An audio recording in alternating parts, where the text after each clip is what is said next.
Hello guys! Hello para to sa lahat ng mga Scorpio. Scorpio, tingnan natin kung anong unexpected message, unexpected happenings, events dito sa buwan ng April and May para sa inyo. Para to sa lahat ng Scorpio. Ano ba ang mga unexpected or hindi inaasahan na posibleng darating sa iyo, Scorpio? First card natin is number 33.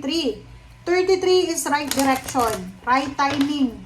Okay, right person, right time, right energy, or kung ano man to na tama para sa'yo. Okay, wow. Okay, comment down below if you resonated, Scorpio. Doon sa mga Scorpio na nasa ganitong sitwasyon, like desperado ka, desperada ka kasi apply ka ng trabaho pero hindi ka man lang matanggap. Or pwedeng nakapagtrabaho ka na pero hindi masyadong malaki yung sweldo mo. Or pwedeng may trabaho ka, pero kulang ito na sweldo mo para sa mga expenses or sa kung ano pa man obligations mo. So, unexpected ito, sinasabi ng baraha, lalo doon sa mga nakakaramdam ng desperation, yung despair ka na talaga, yung wala nang pag-asa parang feeling mo. Dito sa buwan ng April and May, number 8, 8 of Diamonds at 8 of Pentacles. Okay, trabaho to. So, kung ikaw ay hindi makahanap ng trabaho, kung ikaw ay namumroblema sa trabaho, dito sa 33 na to, sinasabi na may susi. Okay? Pwedeng may hawak kang susi. May skills ka. May kakilala ka, may connection ka, may kakilala ka na pwedeng makatulong sa'yo para makahanap ka ng trabaho, para ma-resolve or ma-solve, ma-answer itong problema mo na to. Okay? So, unexpected siya. Yung number 8 na to, it's number 33 is right timing, is angel number. Sinasabi na nasa tama kang direksyon. So kung ano man itong direksyon, ano man itong gateway na magbubukas para sa'yo, portal na magbubukas sa'yo, para sa'yo talaga. Para sa'yo talaga to. Okay? So sinasabi ng baraha sa'yo na maging attentive tayo. Okay? Maging attentive ka kasi baka hindi mo to mapansin. And nasa kamay mo, 'di ba? Yung susi para makuha mo ang pinto na to or mabuksan mo ang pintong ito, nasa iyo. So, ibig sabihin, yung skills mo, yung galing mo, yung sipag mo, siya yung magiging puhunan mo dito. Okay? Okay. Thank you, Scorpio.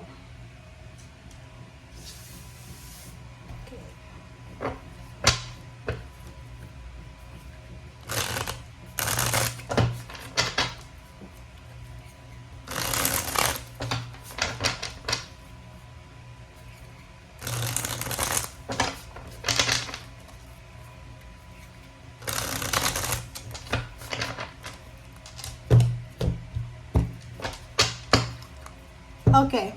First card, second card natin, Scorpio. Okay, Scorpio, nandito yung strength, nandun din to sa Pisces. Okay.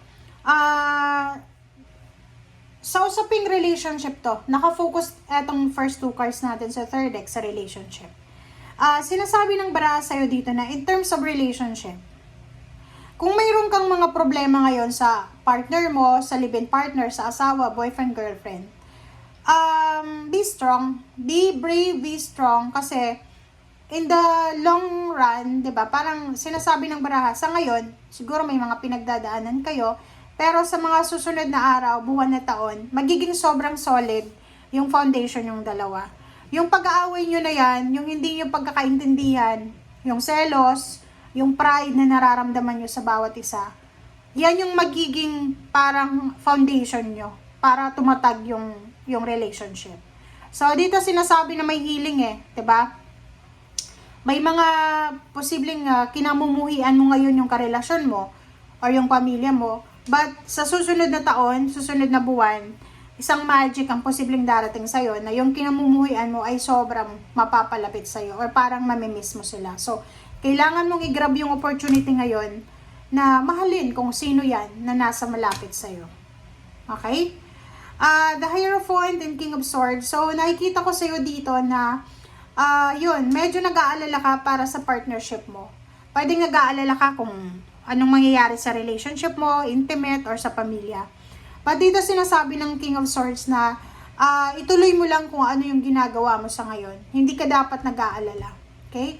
Hindi ka dapat nag-aalala kasi itong number 5 na Hierophant, parang worried ka sa asawa mo ngayon, worried ka sa karelasyon mo, kung maganda ba yung buhay na makukuha mo sa kanya.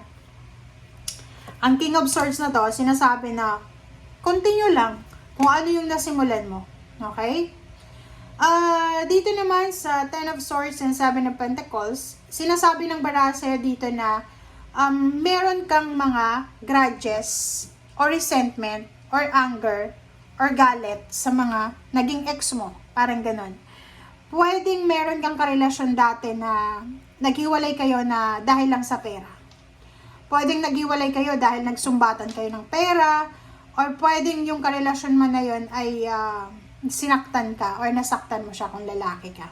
So, Ten of Swords, nakikita ko sa'yo dito na this month of April and May, may pagkakataon kayo na mag-usap ng taong ito para magkaroon ng closure. So, comment down below if you resonated. Kung halimbawa sa ngayon pa lang, nakikipag-communicate ka na sa ex mo. Kasi pwede kayong magkaayos, pwedeng mabago yung mindset mo sa kanya, pwedeng mabago yung emotion mo sa kanya, pwedeng maayos yung mga bagay-bagay.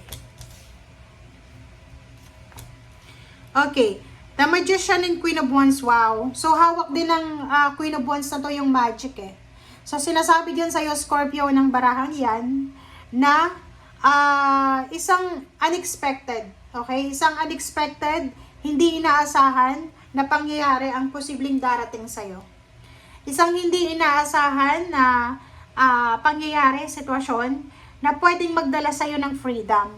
So, kung ikaw ay isang Scorpio na gusto mo na talagang makipaghiwalay, or parang pwedeng live-in partner pa lang kayo pero may anak ka na, medyo nahihirapan ka na sa pakikisama sa kanya, dito sinasabi ng barahan na this April and May, parang mag-i-illuminate yung talagang freedom. Parang maisip mo na mas okay nang mag-isa ka, or mas okay nang single ka, parang gano'n. So, comment down below if you resonated. Doon naman sa Scorpio na parang feeling nyo wala ng pag-asa. Diba? Yung parang wala ka ng pag-asa. Kontrata. Pwedeng OFW ka or nasa Pilipinas ka. Ang dami-dami mong utang. Or pwedeng kontrata mo sobrang higpit. Restricted ka. Dito sinasabi na huwag kang mag-alala. Believe in miracles. Lahat ng pinaniniwalaan mo ay mangyayari yan. Page of Wands and Two of Wands. So nakikita natin may isang Scorpio dito na maybe sa November or next year, posibleng nasa ibang bansa ka na. Or kung nasa ibang bansa ka ngayon, nasa ibang bansa ka pero hindi dyan sa lugar na yan. Or pwedeng nakauwi ka na ng Pilipinas, or nakalipat ka na ng ibang employer or ibang bansa. Okay. So, Two of Cups and Nine of Wands. So, yun. Talagang nakikita ko sir dito, may Scorpio na pagod na talaga siya sa relationship niya. Nine of Wands na eh. Kung makikita mo, nasa labas siya ng tawag dito, ng gate. So, parang nakikita ko sa kanya na pagod, sawang-sawa na siya sa pakikisama sa kanyang Two of Cups. So, comment down below if you resonated para to sa lahat ng Scorpio. Thank you, Scorpio. Bye!